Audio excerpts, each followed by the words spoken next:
2. 1805년 11월 바실리 공작은 검열 때문에 내현으로 출장하지 않으면 안 되었다. 그가 이 역할을 스스로 맡은 것은 내동댕이 치고 있다시피 한 자기 소유지에 잠시 들러서 아들인 아나톨리를 연대의 소재지에서 데리고서 함께 니콜라이 안드레예비치 볼콘스키 공작한테 들러서 아들을 이 부유한 영감의 딸과 결혼시키려는 속셈이 있었기 때문이었다. 그러나 이 새로운 일을 위하여 출발하기에 앞서 우선 바실리 공작은 비에르의 문제를 결정지어둘 필요가 있었다. 실제로 비에르는 요즘 집에만, 말하자면 현재 묵고 있는 바실리 공작의 집에만 며칠이고 줄곧 들어박혀서 엘렌 앞에 나가면 우스꽝스러울 만큼 덜떠 바보처럼 되면서도 사랑하는 사람의 당연한 모습이지만 아직도 여전히 청혼을 하지 않고 있는 것이었다. 만사는 잘 되어 간다. 그러나 어쨌든 빨리 끝장을 내지 않으면 안 되겠다 하고 어느 날 아침 바실리 공작은 그처럼 자기의 은혜를 입고 있는 비에르가, 아니 그것은 뭐 그렇다 손치더라도 이런 경우 취하는 태도로선 아주 좋지 않다고 생각하며 서글픈 한숨과 함께 중얼거렸다. 아직 젊고 경솔하다. 뭐 좋도록 하라지. 바실리 공작은 스스로 자기가 사람이 좋다고 흐뭇하게 느끼면서 계속 이렇게 생각했다. 그러나 빨리 끝장을 내지 않으면 안 된다. 모레는 롤라의 생일날이니까 이 사람 저 사람을 초대해야지. 그리고 만약 그가 자기의 할 일을 깨닫지 못한다면 그때야말로 내가 나설 때지. 내가 나설 때고 말고 나는 아버지니까 말이지. 비에르는 안나 파블로브나네의 야회 뒤 하룻밤을 꼬박 흥분해서 뜬 눈으로 세웠다. 그리고 엘렌과의 결혼은 불행해질 것이므로 그것을 피하기 위해서는 이 집에서 물러나지 않으면 안 되겠다고 결심을 하였건만 그 뒤 한 달 반 동안이나 그 결심만 되풀이할 뿐 역시 바실리 공작 집에서 나가지 않고 있었다.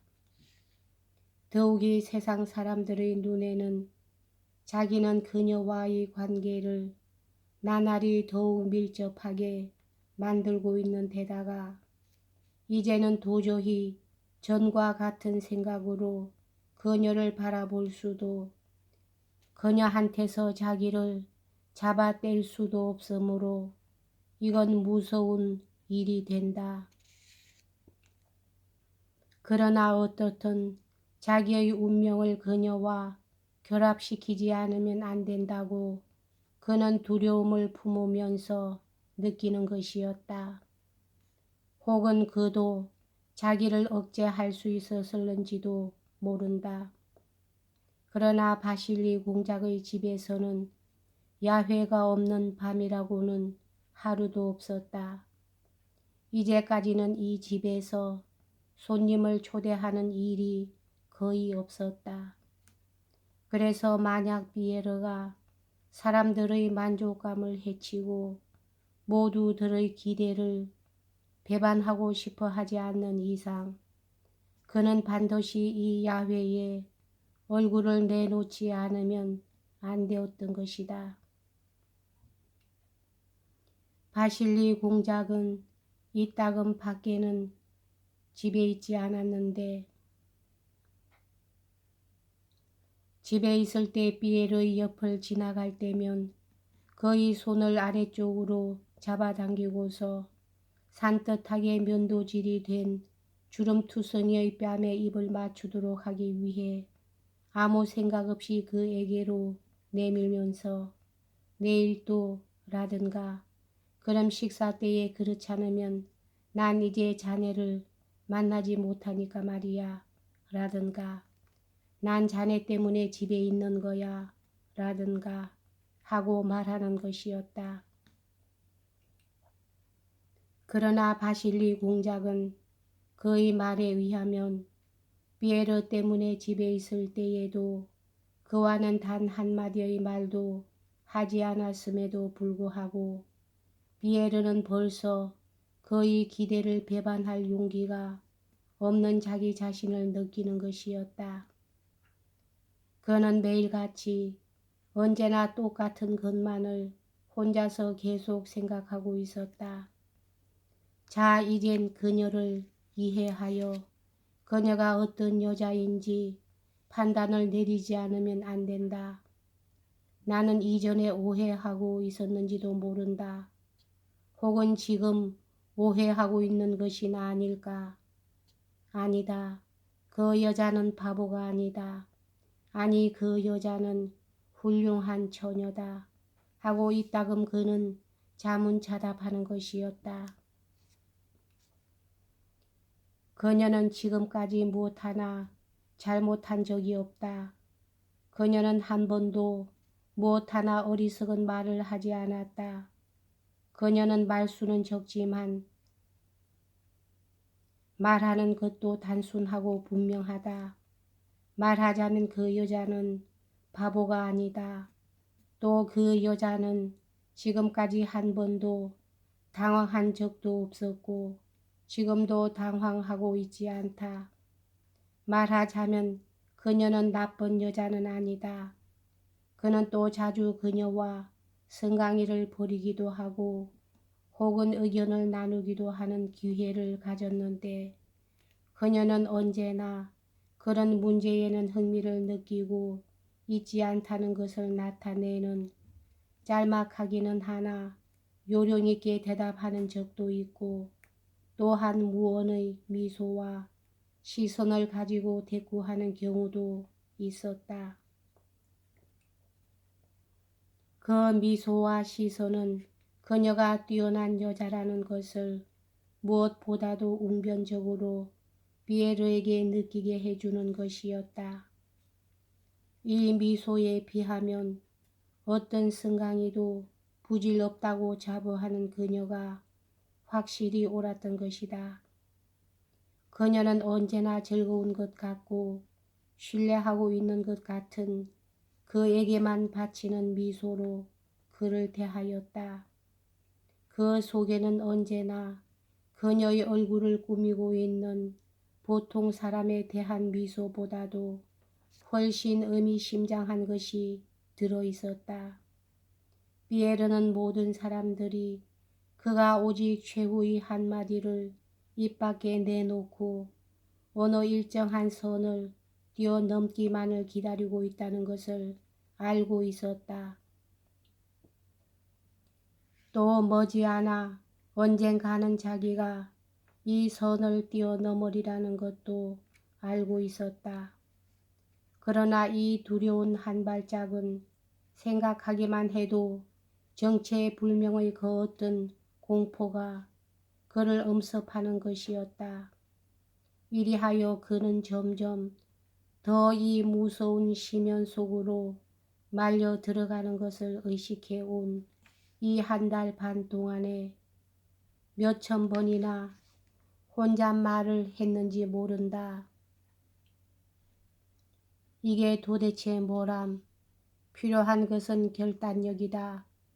나에게는 그래. 그 결단력이 없단 말인가. 그는 결심을 하려고 했지만 그럴 때마다 그가 언제나 자기에게 있는 줄 알고 있었고 또 실제로 있었던 결단력이 어느 틈에 자취를 감추어 버리는 것을 느끼고 두려움에 사로잡히는 것이었다. 세상에는 흔히 자기가 아주 결백하다고 느꼈을 때에만 비로소 강자가 될 수 있는 사람이 있다. 피에르도 그런 사람 중의 하나였다. 그런데 안나 파블로브나네의 야회에서 담배 합이 매개가 되어 경험했던 그 욕망이 그를 온통 사로잡은 이래 이 욕정을 죄악시하는 무의식적인 감정이 그의 결단력을 마비시켜 버리고 있었다. 엘렌의 생일날에는 공작 부인의 이른바 친척과 친구들, 말하자면 가장 가까운 사람들만이 바실리 공작집의 만찬회에 초대되었다. 이러한 친척이며 친구들은 모두 오늘에야말로 생일 축하를 받을 주인공인 엘렌의 운명이 결정되어야 한다는 것은 느끼도록 마련되어 있었다. 손님들은 만찬회의 자리에 앉았다.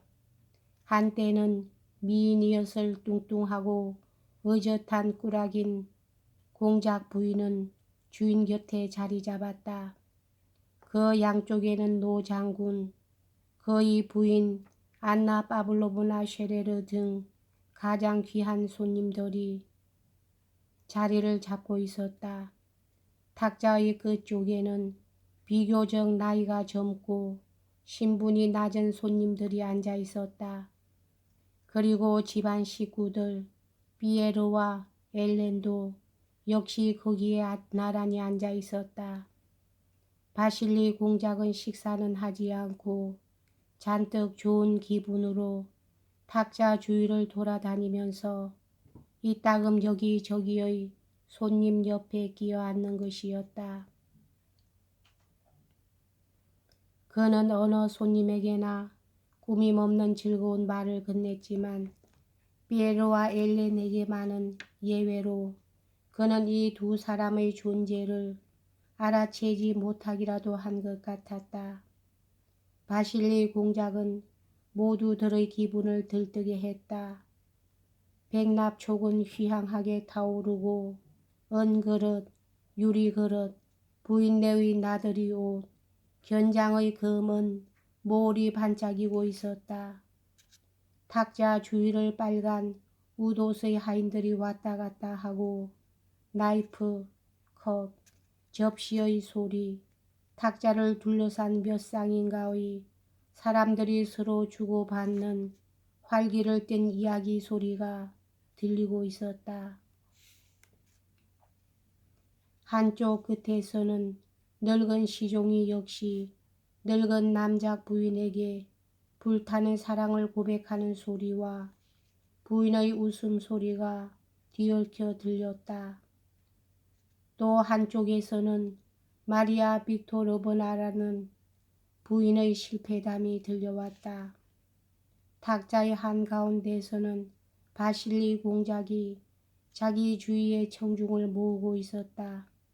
그는 부인들을 상대로 어린애 같은 미소를 띠면서 최근 수요일에 있었던 참의원 회의 광경을 이야기하고 있었다. 이 회의석상에서는 당시의 유명한 알렉산드로 파블로비치 황제가 진중에서 내린 당시 유명한 치규서가 베제르부르크의 신임 총독 세르게이 꾸지미치 벼즈미치노프에 의해서 배수되고 또한 낭독됐던 것이다. 이 칙서 가운데에서 황제는 세르게이 꾸지미치를 가리켜 나는 여러 방면으로부터 인민의 충성에 관한 상소문을 받고 있으나 베제르부르크의 상소문은 실로 거지없이 기쁘다. 나는 이와 같은 국민의 원수임을 자랑으로 여기며 이 명예에 보답하고자 노력하고 있다고 말했다. 이 치규는 다음과 같은 말로 시작되고 있다. 세르게이 꾸지미치 여러 방면으로부터 들려오는 소문에 의하면 그러면 세르게이 꾸지미치 하는 데서 더 앞으로는 읽어 나가지 못하던가요? 하고 한 부인이 물었다. 그렇습니다. 그렇습니다. 털 것만큼도 하고 바실리 공작은 웃으면서 대꾸했다. 세력의 꾸지밑이 여러 방면으로부터 세력의 꾸지밑이 가엾게도 바지밑이 높으는 도저히 더는 읽어 나갈 수가 없었지요. 몇 번인가를 처음부터 다시 읽으려고 하였으나 세력이라는 말이 나오자마자 그만 훌쩍훌쩍 울고 꾸짐이 치라고 하자마자 눈물 그리고 여러 방면으로부터는 흐느낌 때문에 들리지도 않는 형편이어서 도저히 더 읽어 나갈 수가 없었습니다. 다시 손수건을 다시 세르게이 꾸지미치 여러 방면으로부터 하고 시작하였지만 또 눈물 그래서 마침내 하는 수 없이 다른 사람에게 읽어달라고 부탁했습니다. 꾸지미치 여러 방면으로부터 또 눈물 하고 누군가가 웃으면서 흉내를 냈다. 그런 짓궂은 소린 마세요. 손가락으로 나무라는 신용을 하면서 탁자의 한쪽 귀퉁이에서 안나 파블로브나가 말했다. 그분은 정말 존경할 만큼 훌륭한 신사예요. 그 바저미치노프는 모두들 웃어댔다. 탁자의 윗자리에 앉아있는 사람들은 여러 가지의 활기띤 기분의 영향을 받아 모두들 즐거운 것 같았다. 그러나 오직 피에르와 엘렌만은 탁자의 거의 말석에 말없이 나란히 앉아 있었다. 두 사람의 얼굴에는 세력의 꾸지미치와는 아무런 관련도 없는 억눌려 있는 것 같은 미소가 빛나고 있었다. 그것은 자기의 감정에 대한 수줍음의 미소였다.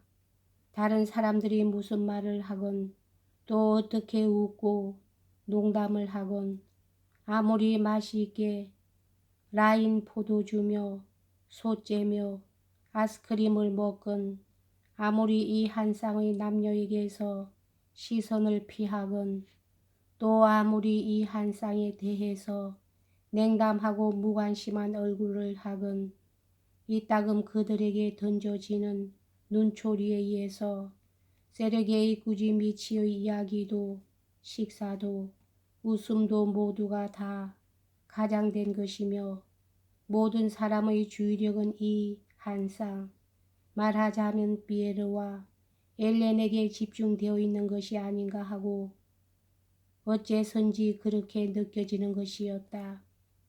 바실리 공작은 세르게이 꾸지미치의 흉내를 내면서 동시에 딸에게로 힐끔 눈을 주었다. 또 그가 웃고 있을 때에는 그 얼굴의 표정이 이렇게 이야기하는 것처럼 여겨졌다. 그렇지, 그렇지, 모든 일이 다 잘 되어 나가고 있다. 오늘 밤이야말로 모든 것이 결말이 날 거야. 안나 파블로브나는 선량한 바지미치노프를 비호해서 손가락으로 나무라는 제스처를 했으나 바실리 공작은 그 순간 피에르 쪽을 향해서 번쩍인 그녀의 눈 속에서 미래의 사위와 딸의 행복에 대한 축사를 읽었던 것이다. 노공작 부인은 서글픈 한숨과 함께 옆자리의 부인에게 술을 권하면서 시무룩하게 딸 쪽을 힐끔 바라보았지만 이 한숨은 이렇게 이야기하고 있는 것 같았다. 그래요. 나나 당신은 이제 달콤한 술이라도 마시는 외에 아무것도 할 일이 없어져 버렸어요. 지금은 이것 봐요. 이 두 젊은이가 보라는 듯이 행복해질 때이거든요. 아, 나는 지금 나에게 굉장한 흥미라도 있는 것처럼 여러 가지 이야기를 하고 있지만 그것이 모두 그 얼마나 어리석은 수작이람.